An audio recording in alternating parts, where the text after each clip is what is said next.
வணக்கம். பரபரப்பு மீடியா செய்திகளுக்காக நான் நிரோஷன். காஷ்மீரில் சமீபகால பஹல்காம் தாக்குதலை தொடர்ந்து ஜம்மு மற்றும் காஷ்மீர் தற்போது உயர்ந்த பாதுகாப்பு சவால்களை சந்தித்து வருகிறது. இது ஜம்மு மற்றும் காஷ்மீரில் உள்ள வெளிநாட்டு தீவிரவாதிகளின் இருப்பு மற்றும் செயற்பாடுகள் மீது இந்திய உளவுத்துறைகளை மீண்டும் கவனம் செலுத்த வைத்துள்ளது. பாதுகாப்பு ஏஜென்சிகளின் சமீபகால மதிப்பீடுகளின்படி ஜம்மு மற்றும் காஷ்மீரில் சுமார் 60 முதல் 65 வெளிநாட்டு தீவிரவாத செயற்பாட்டாளர்கள் செயலில் உள்ளனர். அவர்களில் பெரும்பாலானோர் லக்ஷர்-இ தொய்பா சுருக்கமாக LET, ஜெய்ஷ்-இ முகமது அல்லது சுருக்கமாக JEM மற்றும் ஹிஸ்புல் முஜாஹிதீன் அல்லது சுருக்கமாக HM இயக்கங்களை சேர்ந்தவர்கள். LET-யின் ஆதரவு இயக்கத்தின் நிழல் இயக்கமாக பரவலாக அங்கீகரிக்கப்பட்டு எதிர்ப்பு முன்னணி TRF சமீபத்தில் காஷ்மீரில் நடந்த பஹல்காம் தாக்குதலுக்கு பொறுப்பேற்றுள்ளது. இருப்பினும் இது நேரடி பாகிஸ்தானின் தலையீட்டை மறைக்கும் முயற்சி என்று இந்திய அதிகாரிகள் நம்புகின்றனர். காஷ்மீரில் நடந்தது பாகிஸ்தான் உத்தரவின்படி லக்ஷர்-இ தொய்பா நடத்திய தாக்குதல் என்று அவர்கள் கருதுகின்றனர். இந்த இயக்கங்களின் செயல்பாட்டு பலம் தற்போது எந்த அளவில் உள்ளது? இவற்றில் இந்தியர்கள் அல்லாத வெளிநாட்டவர்கள் எத்தனை பேர் இந்தியாவுக்குள் உள்ளார்கள்? அதற்கு அதிகாரப்பூர்வ தரவு எதுவும் கிடையாது. உளவுத்துறை கணிப்புகள் மட்டுமே உள்ளது. அந்த கணிப்பீட்டின்படி LET-யில் 35 வெளிநாட்டு தீவிரவாதிகள் உள்ளனர்.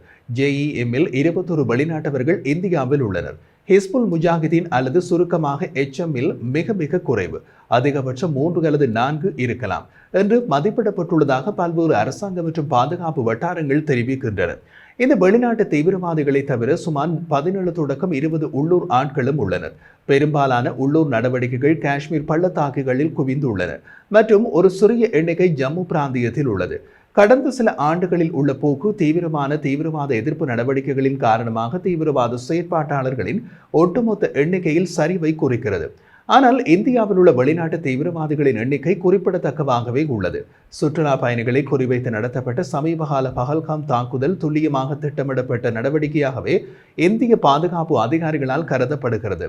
அதற்கு என்ன காரணம்? தாக்குதல் நடத்தியவர்கள் அப்பகுதியை பற்றிய விரிவான அறிவை கொண்டிருந்தனர் மற்றும் பாதுகாப்பு படையினர் பதிலளிப்பதற்கு முன்பே தப்பிக்க முடிந்தது என்று பாதுகாப்பு அதிகாரிகள் குறிப்பிடுகின்றனர். 4 முதல் 6 துப்பாக்கி ஏந்தியவர்கள் சம்பந்தப்பட்டிருப்பதாக நேரில் பார்த்தவர்களின் கூற்றுக்கள் தெரிவிக்கின்றன. அவர்கள் அனைவரும் வெளிநாட்டவர்கள் என்று நம்பப்படுகிறது. இருப்பினும் அவர்கள் உள்ளூர் செயற்பாட்டாளர்களின் உதவியை பெற்றனர். இந்த தாக்குதல் கண்காணிப்பை அதிகரிக்கவும் அப்பகுதியில் செயல்படும் அனைத்து தீவிரவாதிகளையும் அடையாளம் கண்டு நடுநிலை ஆக்குவதற்கான நடவடிக்கைகளை தொடங்க இந்திய பாதுகாப்பு நிறுவனங்களை தூண்டியுள்ளது. தற்போதைய தாக்குதலுக்கு உரிமை கோரிய இயக்கம் TRF பாகிஸ்தானில் இருந்து இயங்கும் லக்ஷர்-இ தொய்பாவின் ஒரு இந்திய இயக்கத்துடன் நெருக்கமாக உள்ளது. அந்த இயக்கத்தின் பெயர் மக்கள் பாசிச எதிர்ப்பு முன்னணி அல்லது சுருக்கமாக PAFF. அந்த இயக்கம் காஷ்மீரில் சமீபகால ஆண்டுகளில் தொடர்ச்சியான தாக்குதல்களுக்கு உரிமை கோரியுள்ளது. இங்கு ஒரு விஷயத்தை முக்கியமாக கவனியுங்கள். இவர்கள் உரிமை கோருகிறார்கள். உண்மையாக தாக்குதல்களை இவர்கள் தான் நடத்தினார்களா என்பது யாருக்கும் தெரியாது. இந்த இயக்கங்கள் தாக்குதலை பொறுப்பேற்கவும் பரப்பவும் பெரும்பாலும் சமூக ஊடகங்களையே பயன்படுத்துகின்றன. இந்த இயக்கங்கள் இந்தியாவில் செய்யப்படும் செயற்பாடுகள் எல்லை கட்டுப்பாட்டு கோடு LOC வழியாக ஊடுருவல் நடப்பதை காட்டுகிறது. இதற்கு பதிலடியாக எல்லை மற்றும் உள்நாட்டில் பாதுகாப்பு படையினர் வழக்கமான நடவடிக்கைகளை மேற்கொண்டு பூஜ்ஜிய ஊடுருவலை அடைவதற்கான முயற்சியை இந்திய அரசு தீவிரப்படுத்தியுள்ளது. இந்த முயற்சிகள் இருந்த போதிலும் வெளிநாட்டு இயக்கத்தினரின் நிலைத்தன்மை, குறிப்பாக LET மற்றும் JEM உடன் தொடர்புடையவர்கள் இந்திய பாதுகாப்பு படைகளுக்கு ஒரு சவாலாகவே உள்ளனர். இது சமீபகால என்கவுண்டர்கள் மற்றும் பாகிஸ்தானி அடையாளங்களுடன் ஆயுதங்கள் மற்றும் உபகரணங்களை மீட்டெடுப்பதன் மூலம் நிரூபிக்கப்பட்டுள்ளது. சுருக்கமாக, பஹல்காம் தாக்குதல் ஜம்மு மற்றும் காஷ்மீரில் வெளிநாட்டு தீவிரவாதிகளின் அச்சுறுத்தலை எடுத்து காட்டுகிறது. LET, JEM மற்றும் அவர்களின் ஆதரவு இயக்கங்களான TRF மற்றும் PAFF ஆகியவை பாதுகாப்பு முகமைகளால் நெருக்கமான ஆய்வுக்குட்பட்டுள்ளன. தொடர்ச்சியான தீவிரவாத எதிர்ப்பு நடவடிக்கைகளால் ஒட்டுமொத்த தீவிரவாதிகளின் எண்ணிக்கை குறைந்துவிட்டாலும் அப்பகுதி ஊடுருவல் மற்றும் ஒருங்கிணைந்த தாக்குதல்களால் தொடர்ந்து போராடி வருகிறது. இதில் பாகிஸ்தான் தந்திரமாக விளையாடுகிறது. இந்தியா பாகிஸ்தானின் கடைசியில் நடந்த விமான தாக்குதல்கள் பெரிய ராணுவ நடவடிக்கையால் நடந்தவை அல்ல. சிறிய தீவிரவாத தாக்குதலால் பெரிய வான்போர் நடந்தது. அப்படியொரு சம்பவம் தான் இப்போதும் நடந்துள்ளது. இது பெரிய வான்போராக உருமாற்றம் பெறலாம். அதன் வளர்ச்சி இந்திய மற்றும் பாகிஸ்தான் விமானப்படைகளின் வான் தாக்குதல்களாகவும் மாறலாம். போரை போல எதுவும் இரு நாடுகளை அவசர நிலைக்கு தள்ளுவதில்லை. இது பாகிஸ்தானில் அனைவருக்கும் தெரியும். இங்குள்ள முக்கிய கேள்வி என்னவென்றால் பாகிஸ்தானின் பொருளாதாரம் மந்தமான நிலையில் உள்ளது.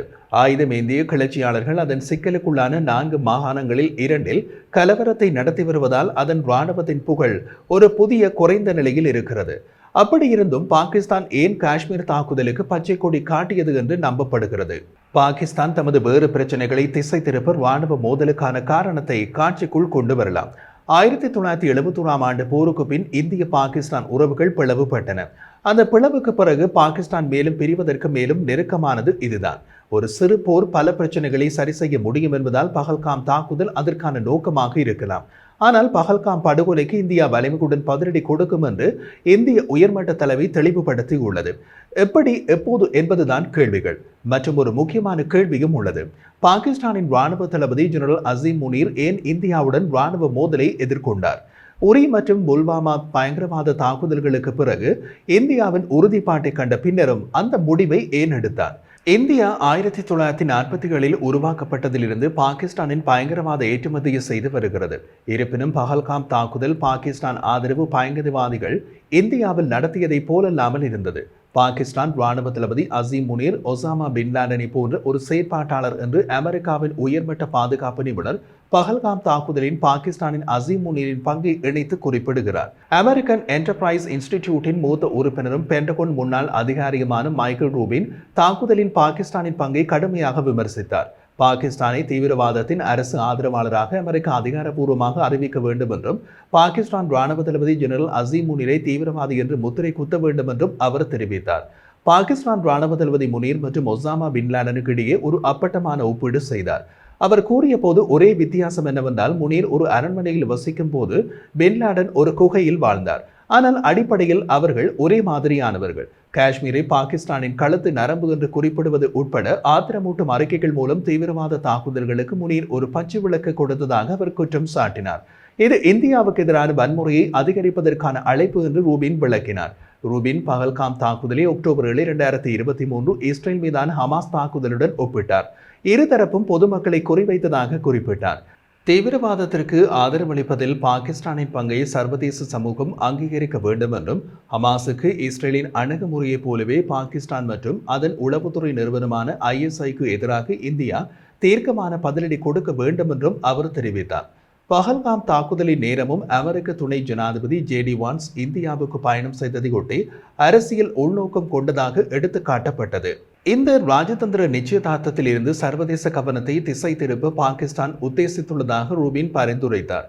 கடந்த கால அமெரிக்க பயணங்களின் போது இதேபோன்ற தாக்குதல்களுக்கு இணையாக இது வரையப்பட்டது. வலுவான பதிலடி மற்றும் பாகிஸ்தானை நோக்கிய இந்தியாவின் மூலோபாயத்தை மறுபரிசீலனை செய்வதற்கான அழைப்புகளுடன் இந்தியாவில் பொதுமக்களின் சீற்றம் அதிகரித்துள்ளது. ஜம்மு மற்றும் காஷ்மீர் தேசிய தாக்குதலை எதிர்த்து காஷ்மீர் பந்த் செய்ய அழைப்பு விடுத்தது. அதே நேரத்தில் இந்திய விமான நிறுவனங்கள் அப்பகுதியில் இருந்து சுற்றுலா பயணிகளை வெளியேற்ற விமானங்களை அதிகரித்தன. சுருக்கமாக பஹல்காம் தாக்குதல்கள் இந்தியா பாகிஸ்தான் பதட்டங்களை தீவிரப்படுத்தியுள்ளது. இந்தியா குறிப்பிடத்தக்க ராஜதந்திர மற்றும் பாதுகாப்பு நடவடிக்கைகளை எடுத்துள்ளது. மைக்கேல் ரூபின் போன்ற அமெரிக்க பாதுகாப்பு வல்லுநர்கள் பாகிஸ்தானின் பங்கை வெளிப்படையாக கண்டித்துள்ளனர். பாகிஸ்தானின் இராணுவ தலைவர் அசீம் முனீரை ஒசாமா பின் லாடன் போன்ற தீவிரவாத பிரமுகர்களுடன் சமன் செய்து பாகிஸ்தானை தீவிரவாதத்தின் அரசு ஆதரவாளராக நியமிக்க வேண்டும் என்று அழைப்பு விடுத்துள்ளனர். இந்த சம்பவம் எல்லை தாண்டிய தீவிரவாதம் மற்றும் ஜம்மு காஷ்மீரில் உள்ள பலவீனமான பாதுகாப்பு சூழ்நிலைகளில் சர்வதேச கவனத்தை புதுப்பித்துள்ளது.